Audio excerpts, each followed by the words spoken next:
Bismillahirrahmanirrahim. Assalamu alaikum. Students of class 10 science group mathematics. Today our exercise number 2.1 question number third से onward. हमारे पास question number third में है वो what value of k the expression k square x square plus 2k plus x k plus 1x plus 4 is a perfect square. यहाँ पर हमने एक unknown के को फाइंड आउट करना है. स्टूडेंट्स ये बात नोट डाउन करें कि जब भी हमें कोई अननोन वेरिएबल या अननोन कोई फैक्टर फाइंड आउट करना हो तो हम जो गिवन इक्वेशन है उसको इक्वल टू जीरो करते हैं. ये यहाँ पर कंडीशन है परफेक्ट स्क्वायर. परफेक्ट स्क्वायर कब होता है? जब ये पॉजिटिव हो, ठीक है, और इसके रैशनल रूट्स निकलें. ठीक है, अब हमारे पास यहाँ पर ये इक्वेशन है. इसको हम लेने के बाद इसको हम इसका डिस्क्रिमिनेंट सॉल्व आउट करेंगे जैसे कि हमने लास्ट क्वेश्चन के अंदर किया. अब हम इनके आपको सोल्यूशन की तरफ लेके चलते हैं. देखिए हमारे पास क्वेश्चन नंबर 2.1 के 3 के में और व्हाट वैल्यू ऑफ के this equation is a perfect square. तो हम इस इक्वेशन का डिस्क्रिमिनेंट सॉल्व करते हैं. डिस्क्रिमिनेंट क्या होता है? वही मैंने जो आपको पहले भी बताया कि जो क्वाड्रेटिक फार्मूला होता है उसके अंडर रूट के नीचे जो चीज़ होती है उसे डिस्क्रिमिनेंट बोलते हैं. B square minus 4ac. अब इस चीज़ को हमने सॉल्व आउट करना है कि b की वैल्यू जो x के साथ होती है वो होती है, a की वैल्यू जो x स्क्वायर के साथ होती है और c कांस्टेंट होता है. तो इन वैल्यूज़ को लेते हुए इस फार्मूले में हम पुट करेंगे 2k plus 1 whole square minus 4k square minus 4. अब इसका हम होल स्क्वायर खोल देंगे, 2 का 4 हो जाएगा और इसके प्लस 1 का होल स्क्वायर खोल दिया हमने, माइनस ये आपस में मल्टीप्लाई होकर 16k स्क्वायर हो गया. अब 4k स्क्वायर, अब इनकी इंटरनल मल्टीप्लिकेशन कर दी, 4k square plus 8k plus 4 minus 16k square. इसको हमने दोबारा रीअरेंज किया तो ये प्लस होकर minus 12k square plus 8k plus 4 हो गया. यहाँ से हम इसको इक्वल टू जीरो कर देते हैं क्योंकि हमने इसकी वैल्यू को फाइंड आउट करना है k की और इसको इक्वल टू जीरो क्योंकि ये परफेक्ट स्क्वायर है. ठीक है, अब माइनस 4 हमने कॉमन लिया तो ये 3k square minus 2k minus 1 minus common की वजह से इनके इंटरनल सिंबल चेंज हो गया. अब 3k square minus 2k minus 1 equal to zero. तो हमारे पास 3k स्क्वायर माइनस, आप इसकी हम मिड टर्म ब्रेकिंग के जरिए फैक्टराइजेशन कर देंगे तो हमारे पास 3k square minus 3k plus k minus 1 equal to zero. ये मेथड आपको चैप्टर नंबर 1 में अच्छी तरह पढ़ा दिया गया. अब हम यहाँ से 3k को कॉमन लेंगे, k माइनस 1 प्लस 1 कॉमन लेंगे, k माइनस 1, क्योंकि कोई कॉमन ना हो तो 1 कॉमन होता है. ठीक है, अब हमारे पास k minus 1 equal to zero और 3k plus 1 equal to zero, दो अलग-अलग फैक्टर इक्वल टू जीरो हमने कर दिए. अब k की एक वैल्यू 1 आ गई और k की एक वैल्यू माइनस 3 आ गई क्योंकि ये सोल्यूशन सेट नहीं है, वेरिएबल की वैल्यू नहीं है, ये फैक्टर है जो कि कोफिशिएंट्स मल्टीप्लाई हो रहे थे इक्वेशन में.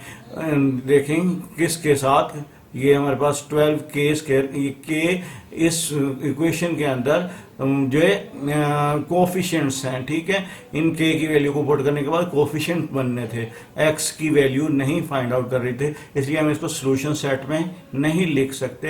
इनको सिंपल वैसे ही k की वैल्यू लिखकर छोड़ देते हैं. ओके स्टूडेंट, इनको सोल्यूशन सेट की ब्रैकेट में नहीं लिखना क्योंकि ये वेरिएबल नहीं है, ये कॉन्स्टेंट्स हैं.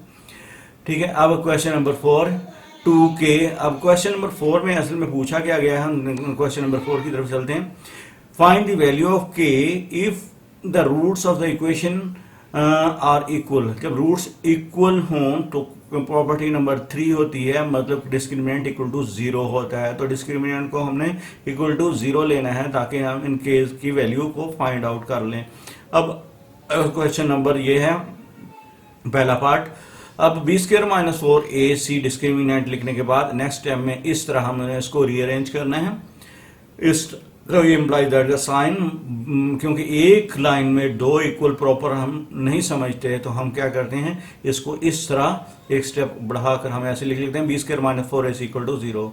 अब इसमें ऊपर वाली इक्वेशन में a की ये वैल्यू है जो x स्क्वायर के साथ पड़ी हुई है, b की वैल्यू जो x के साथ पड़ी हुई है, c कांस्टेंट है. ठीक है। अब हम डिस्क्रिमिनेंट इस तरह लिखने के बाद हम 20 के -4 AC में ये वैल्यू लगाने के बाद इस सिचुएशन में पहुंचे तो हमने इसको इससे मल्टीप्लाई कर दिया। पहले इसको इससे मल्टीप्लाई किया, 12 आ गया, 12 और 2 के -1 = 0। अब 9 स्क्वायर माइनस 24 के प्लस 12। अब यहाँ से हम कॉमन ले लेते हैं 3 के स्क्वायर माइनस 8 के प्लस 4 = 0। ये जो कॉमन है ये दूसरी तरफ के 0 से कैंसिल खत्म हो जाएगा और हमारे पास 3 के स्क्वायर माइनस 8 के प्लस 4 = 0 आ जाएगा। अब इसको हम क्या करते हैं, इसकी मिड टर्म ब्रेक की। अब इसकी मिड टर्म ब्रेक जब हम करेंगे तो हमारे पास ये इस तरह का फैक्टर आ जाएगा, 3 के स्क्वायर माइनस 6 के माइनस 2 के प्लस 4 = 0। अब इसके अंदर से 3 के कॉमन और इसमें से -2 कॉमन, तो ये हमारे पास 3 के -2 और -2 के -2। अब के -2 दोनों में मौजूद है, वो कॉमन ले लिया तो बाकी बचा हमारे पास 3 के -2 = 0। अब इनको हम बारी बारी के -1 = 0 एंड 3 के -2 = 0 लिख लेते हैं। अब के की एक वैल्यू 2 आ गई और के की एक वैल्यू 2/3 आ गई। क्यों? इसलिए कि कांस्टेंट हैं, हम इनको सॉल्यूशन सेट में नहीं लिखेंगे, एज इट इज जैसे लिखे हुए हैं ऐसे ही छोड़ देंगे।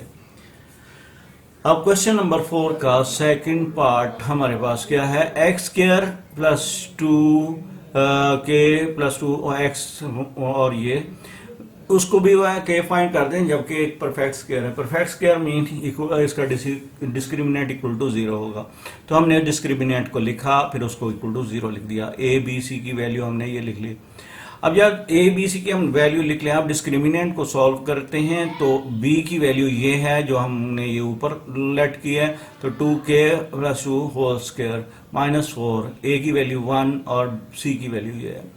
अब हम इसका स्क्वायर खोलते हैं, ये 4 हो जाएगा और इसके k + 2 का होल स्क्वायर का ये रिजल्टेंट है, तो -4 3k + 4। अब इसको हम क्या करें, दोनों में 4 मौजूद है तो 4 को कॉमन ले लिया, तो हमने ब्रैकेट का साइज बढ़ा लेते हैं जहां पर हम कोई मिड टर्म कोई ऑपरेशन करें। अब हमने ब्रैकेट का साइज बढ़ा लिया, ये जस्ट फॉर इंफॉर्मेशन है, अगर वो एक सिंगल ब्रैकेट भी रख लें तो कोई मसला नहीं, लेकिन ये इससे ज़रा खूबसूरती क्वेश्चन की और कुछ नहीं।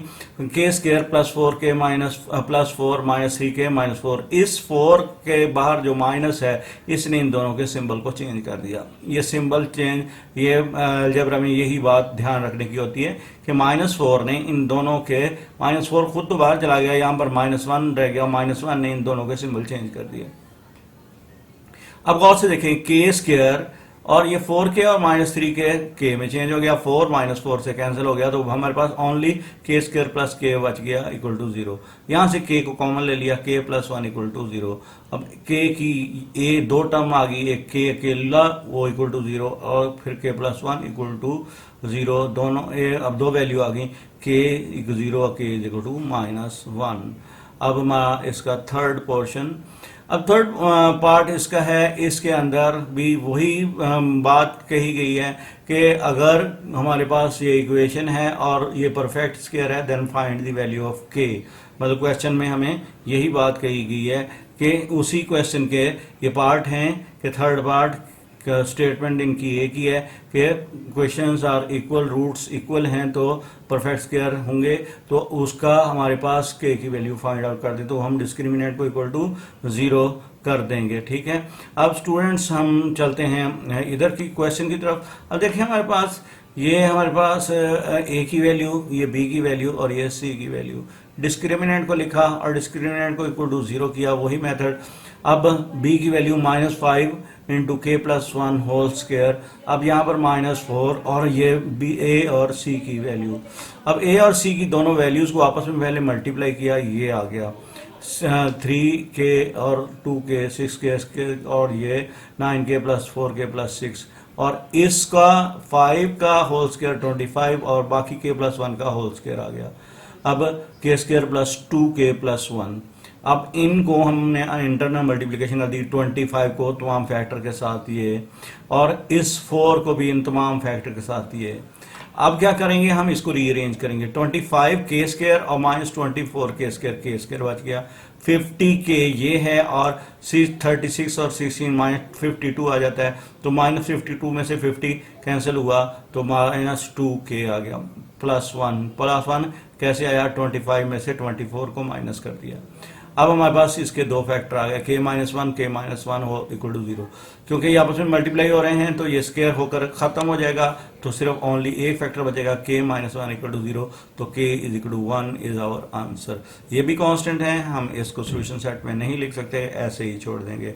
ओके स्टूडेंट, अस्सलामु अलैकुम। इंशाल्लाह इसे नेक्स्ट कल करेंगे। अल्लाह हाफिज़।